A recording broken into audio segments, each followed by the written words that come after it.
Loop avoidance mechanism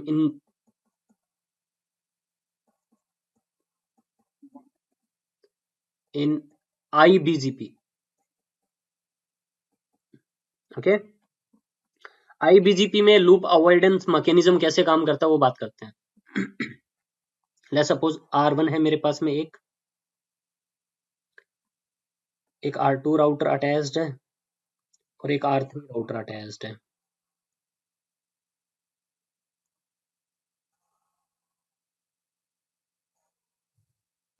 ठीक, R1 पे AS number चल रहा है 10, R2 पे भी AS नंबर चल रहा है 10 और R3 पे भी AS नंबर चल रहा है 10। तो इन सब के बीच में नेबरशिप कैसी रहेगी? इनके बीच में भी IBGP, इनके बीच में भी IBGP और इनके बीच में भी IBGP नेबरशिप रहेगी ना। अब देखो, अब लेट्स सपोज R1 के पास में ना एक प्रीफिक्स है 10 का और उसको हमने BGP में एडवर्टाइज करवा दिया। तो एडवर्टाइज करवा देंगे तो ये R1 राउटर क्या करेगा, ये प्रीफिक्स अपने नेबर R3 को शेयर करेगा 10 वाला प्रीफिक्स। R3 को ये प्रीफिक्स रिसीव हुआ, R3 को किस नेबर से प्रीफिक्स रिसीव हुआ है, IBGP से या EBGP से? IBGP से। अगर कोई राउटर कोई प्रीफिक्स रिसीव करता है अपने IBGP नेबर से तो वो अपने उस सेम प्रीफिक्स को नेक्स्ट IBGP नेबर को शेयर नहीं करता। ठीक है, अगर कोई भी राउटर एक प्रीफिक्स रिसीव कर रहा है अपने IBGP नेबर से तो सेम प्रीफिक्स अपने नेक्स्ट IBGP को एडवर्टाइज नहीं करेगा। अगर एडवर्टाइज कर देता तो ये इसके पास में भी आ जाता तो यहां पे लूप बन जाता ना। अरे ये R2 को एडवर्टाइज करवा देता, R2 आगे इसको एडवर्टाइज करवा देता तो लूप बन जाता ना। R1 ने एक इंफॉर्मेशन शेयर करी, घूम के दूसरे इंटरफेस से सेम इंफॉर्मेशन क्या हो रही है, रिसीव हो रही है, तो उसको हम लोग क्या बोलते हैं, लूप ही तो बोलते हैं। ओके, तो यहां पे R3 के पर्सपेक्टिव से सोचना, R3 ने अपने IBGP नेबर से एक प्रीफिक्स रिसीव किया तो ये अपने नेक्स्ट IBGP को एडवर्टाइज नहीं करेगा, अपने तक रखेगा, आगे नेक्स्ट IBGP को एडवर्टाइज नहीं करेगा। क्लियर है ये चीज? बोलो हेलो। अब R2 के पास में फिर कैसे ये प्रीफिक्स आएगा? R1 का नेबर R2 भी तो है ना, तो R1 R2 को भी तो शेयर करेगा ये 10 वाला प्रीफिक्स अपने IBGP नेबर को, ये अपने पास में रख लेगा इस प्रीफिक्स को। बट ये अब R2 ने ये प्रीफिक्स रिसीव किया है अपने IBGP से, ये अपने नेक्स्ट IBGP को एडवर्टाइज नहीं करेगा। क्लियर है ये चीज? बोलो। ये लूप अवॉइडेंस मैकेनिज्म है इन IBGP। बट एक बात बताओ, चलो ठीक है, ये तो हमारी एक लूप टोपोलॉजी में ये राउटर कनेक्टेड है। अगर राउटर मेरे कनेक्टेड कुछ ऐसे होते, R1, R2 एंड R3, ये कुछ इस तरह से अगर कनेक्टेड होते, इस पे भी AS नंबर 10, इस पे भी AS नंबर 10, इस पे भी AS नंबर 10, ये लूप टोपोलॉजी है आपकी? नहीं। तो IBGP नेबर है ये भी, और ये भी क्या है, IBGP नेबर। इस राउटर 1 ने राउटर 2 को एक प्रीफिक्स शेयर किया 10 का, तो इसके पास में 10 का प्रीफिक्स रिसीव हुआ तो ये अपने राउटर नेक्स्ट IBGP को शेयर करेगा? नहीं करेगा ना। इस सेंटर वाले राउटर के पर्सपेक्टिव से सोचना, इस राउटर ने R2 राउटर ने एक प्रीफिक्स रिसीव किया है किससे, अपने IBGP नेबर से, तो इसको अपने नेक्स्ट IBGP नेबर को एडवर्टाइज नहीं करेगा। क्लियर है ये चीज? बट फिर इस राउटर को, R3 राउटर को प्रीफिक्स रिसीव कैसे होगा? तो इस रूल को हमें ब्रेक करना पड़ेगा। इस वाली टोपोलॉजी में तो अच्छी बात है, ये रूल काम कर रहा है, लूप नहीं बन रहा, बट इस वाली टोपोलॉजी में ये रूल वर्क करेगा तो R3 राउटर को ये प्रीफिक्स रिसीव होगा कभी? होगा ही नहीं। तो इस रूल को हमें क्या करना पड़ेगा, यहां पे ब्रेक करना पड़ेगा। हम लोग देखेंगे इस रूल को कैसे ब्रेक करना है हमने। ओके, मैं इसको यहां पे अभी हटा रहा हूं। इस वाली टोपोलॉजी में बताओ, ये लूप अवॉइडेंस मैकेनिज्म काम कर रहा है ना आपका? यहाँ पे कहने का क्या मतलब है, अगर कोई भी राउटर अपने आईबीजीपी नेबर से कोई भी प्रीफिक्स रिसीव कर रहा है, वो सेम प्रीफिक्स अपने नेक्स्ट आईबीजीपी नेबर को एडवर्टाइज नहीं करेगा। ये एक लूप अवॉइडेंस मैकेनिज्म है इन आईबीजीपी के केस में। क्लियर? अब बात करेंगे हम लोग लूप अवॉइडेंस मैकेनिज्म इन ईबीजीपी।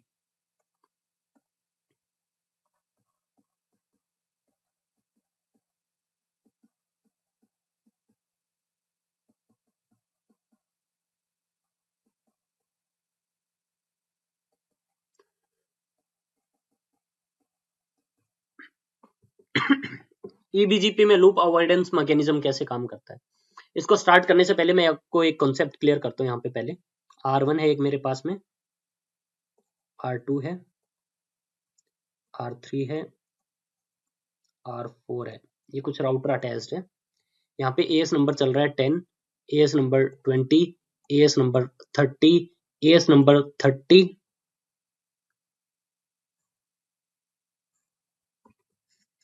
देखो R1 के पास में एक 10 का प्रीफिक्स है, बीजीपी में एडवर्टाइज करवा दिया, तो R1 क्या करेगा, ये प्रीफिक्स अपने ईबीजीपी नेबर को शेयर करेगा। तो जब भी कोई राउटर अपने ईबीजीपी नेबर को प्रीफिक्स शेयर करता है ना, तो अब उस प्रीफिक्स के साथ में ना अपना एएस ऐड करके भेजता है। एएस नंबर क्या है इसके पास में, R1 के पास में 10 है, तो 10 अपना एएस लगा के भेजेगा। R2 जब सेम प्रीफिक्स आगे शेयर करेगा, R2 के पास में कैसे आया था ये प्रीफिक्स 10.1.1.0/24, इसमें एक एएस नंबर लग के आ रहा था 10, ये अपना एएस नंबर इसमें 20 ऐड करके भेजेगा। और R3 जब आगे अपना प्रीफिक्स शेयर करेगा, इसके पास में कैसे आया था ये 10.1.1.0/24, एक एएस नंबर 10 एंड 20 था। जब भी कोई राउटर अपने आईबीजीपी नेबर को प्रीफिक्स शेयर करेगा तो अपना एएस ऐड नहीं करेगा। एएस कब ऐड होगा, प्रीफिक्स के साथ में, जब अपने ईबीजीपी नेबर को प्रीफिक्स शेयर होगा। अपने आईबीजीपी नेबर को प्रीफिक्स शेयर करेगा तो अपना एएस ऐड करके नहीं भेजने वाला वो। क्लियर? बोल दो। ओके ठीक है, एक काम करता हूं, एक और राउटर कनेक्टेड R5,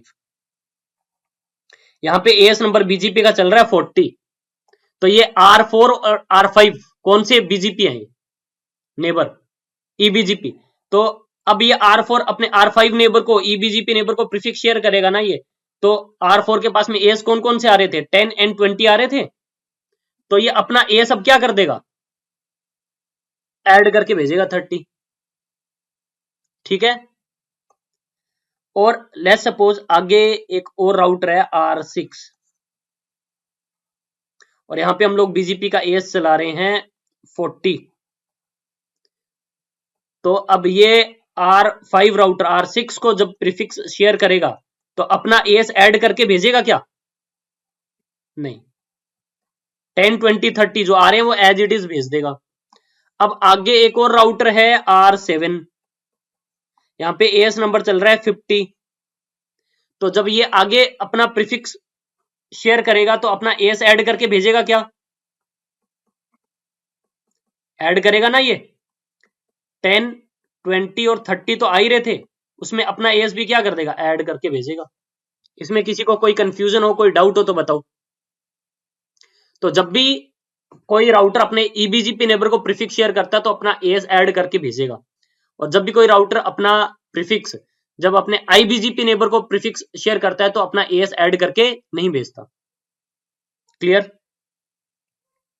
अब मैं आता हूं, चलो ये लूप अवॉइडेंस मैकेनिज्म ईबीजीपी में कैसे काम करता है वो बात करते हैं। लूप अवॉइडेंस मैकेनिज्म क्या है ईबीजीपी में, देखो R1 है मेरे पास में एक, R2 राउटर है और R3 राउटर है।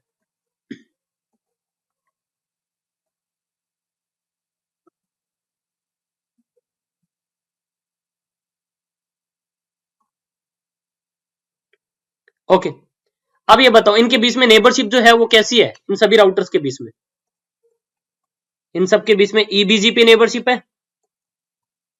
अब R1 के पास में एक प्रीफिक्स है 10 का, तो ये लेट्स सपोज इसने 10 वाला प्रीफिक्स शेयर किया किसको, अपने R3 राउटर को, ईबीजीपी नेबर को। तो जब 10 का प्रीफिक्स जा रहा होगा तो ये अपना एस ऐड करके भेजेगा 10। ये राउटर सेम प्रीफिक्स आगे शेयर करेगा अपने नेक्स्ट ईबीजीपी नेबर को 10.1.1.0/24। तो ये अपना एस ऐड करके भेजेगा 10 तो आ ही रहा था, अपना और ऐड कर देगा कौन सा 30। अब R2, अब देखो, अब यहां पे देखो ये इस राउटर ने ना ये प्रीफिक्स किससे रिसीव किया R3 ने ईबीजीपी से। तो नेक्स्ट ईबीजीपी को तो एडवर्टाइज कर देगा ना, आईबीजीपी से रिसीव करता तब नहीं शेयर करता, राइट। वो तो आईबीजीपी का लूप अवॉइडेंस मैकेनिज्म था, ये R2 को तो शेयर कर देगा ना, क्योंकि आईबीजीपी नहीं है ना। अब R2 सेम प्रीफिक्स R1 को शेयर कर देगा। तो देखो एस नंबर क्या था 10 और 30 था, ये अपना एस क्या कर देगा इसमें ऐड करके भेजेगा। अरे माइक म्यूट करो यार, जिसके पीछे से आवाज आ रही है ना, अगर यार ध्यान रखा करो। आपको पता है ना, आपके पीछे से अगर नॉइज आ रहा है तो माइक म्यूट कर दिया करो। तो R1 को एक प्रीफिक्स रिसीव हुआ, और अगर किसी राउटर को कोई प्रीफिक्स रिसीव होता है और उस प्रीफिक्स के साथ में अगर उसको खुद का एस देखने को मिलता है ना, तो वो उसको डिस्कार्ड कर देता है, अपने पास में स्टोर नहीं करता। तो लूप बनेगा ये क्या, नहीं। तो ये ईबीजीपी का लूप अवॉइडेंस मैकेनिज्म है, ठीक है। और देखो आईबीजीपी के केस में एएस नहीं ऐड होके जाता, बताया था ना, अच्छी बात है वो। अगर यहाँ पे भी एएस चल रहा होता 10 और यहाँ पे भी एएस चल रहा होता 10.1.1.0/24 का प्रीफिक्स शेयर करता, अगर ये एएस ऐड करके भेजता तो यहाँ पे इसको ड्रॉप कर देता ना। सेम एएस से अगर किसी को अगर कोई राउटर को कोई प्रीफिक्स रिसीव होता, उसमें उसको खुद का एएस देखने को मिलता तो उसको क्या कर देता है, ड्रॉप कर देता है ना। तो जब भी राउटर अपने आईबीजीपी नेबर को प्रीफिक्स शेयर करता है तो अपना एएस ऐड करके नहीं भेजता। समझ में आ गई बात, क्लियर है ये चीज। तो यहां पे ये लूप अवॉइडेंस मैकेनिज्म कैसे काम करता है, आई होप इसमें आपको कोई डाउट नहीं होना चाहिए।